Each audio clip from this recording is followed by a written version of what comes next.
நம்மோடு பேசுவதற்காக எம்பி திரு வில்சன் இணைப்பில் இருக்கிறார். அவரோடு பேசலாம். வணக்கம் சார். இப்போ மக்களவையில கடும் அமளி ஏற்பட்டிருக்கிறது. மாநிலங்களவையிலிருந்தும் திமுக வெளிநடப்பு செய்திருக்கிறது. கல்வி அமைச்சர் தர்மேந்திர பிரதான் பல்வேறு குற்றச்சாட்டுகளை தமிழ்நாடு அரசு மீது முன்வைத்திருக்கிறார். மாணவர்களுக்கு அநீதி இழைப்பது தமிழ்நாடு அரசுதான் என்கிறார். உங்களுடைய பதில்? அவர் சொல்றது முழுக்க முழுக்க வடிகட்டின போய். முதல்ல அவர் கான்ஸ்டிடியூஷன்ல இருக்குன்னு சொன்னாரு. கான்ஸ்டிடியூஷன்ல எங்க சொல்லியிருக்கு?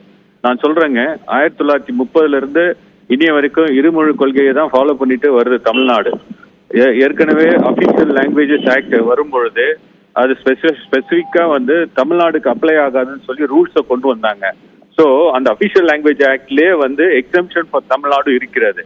ரெண்டாவது, 2009 ரைட் டு எஜுகேஷன் ஆக்டை கொஞ்சம் தயவு செய்து கல்வி அமைச்சரை படிச்சு பார்க்க சொல்லுங்க.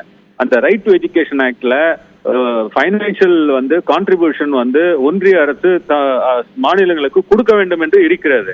இந்த மாதிரி இப்ப உங்க கொடுக்க சர்வ சிக்ஷா அபியான் ஸ்கீம்ல 2152 கோடி எதுல இருந்து வருது? அந்த ரைட் டு எஜுகேஷன் ஆக்ட் மூலியமாக தான் அந்த பணம் வருகிறது. ஆனா அந்த பணத்தை கண்டிஷனோட கொடுக்கணும்னு சொல்லி எங்குமே அந்த சட்டத்துல சொல்லல. அந்த கண்டிஷனோட அவரு கொடுப்பேன்னு சொல்றது சட்டத்துக்கு எதிரானதாகும். ஒண்ணு, அவர் கான்ஸ்டிடியூஷன்ல இருக்குன்னு சொல்றாரு, கான்ஸ்டிடியூஷன்ல கிடையாது. கான்ஸ்டிடியூஷன் பிரகாரம் நாம லிஸ்ட் 3ல right to uniform system of school education நம்ம கொண்டு வந்துருக்கோம். Uniform system of school education கொண்டு நம்ம போர்டு பிரகாரம் இந்த சிலபஸும் இந்த சப்ஜெக்ட்ஸும் கத்துக் கொடுக்குறோம் மாணவர்களுக்கு. ஸோ இந்த சட்ட பிரகாரம் தான் நடத்துறோம். ரெண்டாவது, இந்த ரைட் டு எஜுகேஷன் ஒன்றிய அரசுடைய சட்டத்து பிரகாரம் பணம் ஒன்றிய அரசு எந்த கண்டிஷன் இல்லாம கொடுக்கணும். இதெல்லாம் இருக்கும்போது சட்டத்தின் கால் அவர் கடைபிடிக்காம கான்ஸ்டிடியூஷன் பிரகாரம் அவர் ஃபாலோ பண்ணாம கொடுக்க முடியாதுன்னு சொல்றது அவர் சொல்றதுதான் தவறானதாக இருக்கிறது. தமிழ்நாடு மாணவர்களுக்கு ஒரு பேன் இந்தியா கல்விக் கொள்கை கிடைக்காமல் செய்கிறது தமிழ்நாடு அரசு என்ற குற்றச்சாட்டையும் அவர் தன்னுடைய பேச்சின் போது சொல்லியிருக்கிறார். இது வரைக்குங்க கான்ஸ்டிடியூஷன் 75 ஆண்டுகள் ஆகிவிட்டது.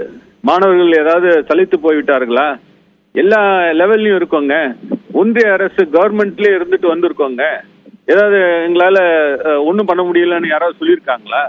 எவ்வளவு திட்டங்கள், நல்ல திட்டங்கள்ல ஒன்றிய அரசுல சேர்ந்து இருக்கும் போது கொண்டு வந்திருக்கோம். ஸோ இந்த மாதிரி தமிழ்நாடு எல்லா இடத்துலயும் இருக்கிறது. எல்லா இதுல நீங்க சயின்டிபிக் அட்வான்ஸ்மெண்ட் பாருங்க, நீங்க மெடிக்கல் இது எடுத்து பாருங்க, இல்ல எஜுகேஷன் சிஸ்டமே, டோட்டல் எஜுகேஷன் சிஸ்டமே எடுத்து பாருங்க, எல்லாமே நம்பர் 1 இருக்கிறது. ஆகவே இன்னைக்கு எஜுகேஷன் மினிஸ்டர் லோக்சபால சொல்லி இருக்கிறது மிக தவறான ஒரு ஸ்டேட்மெண்ட்.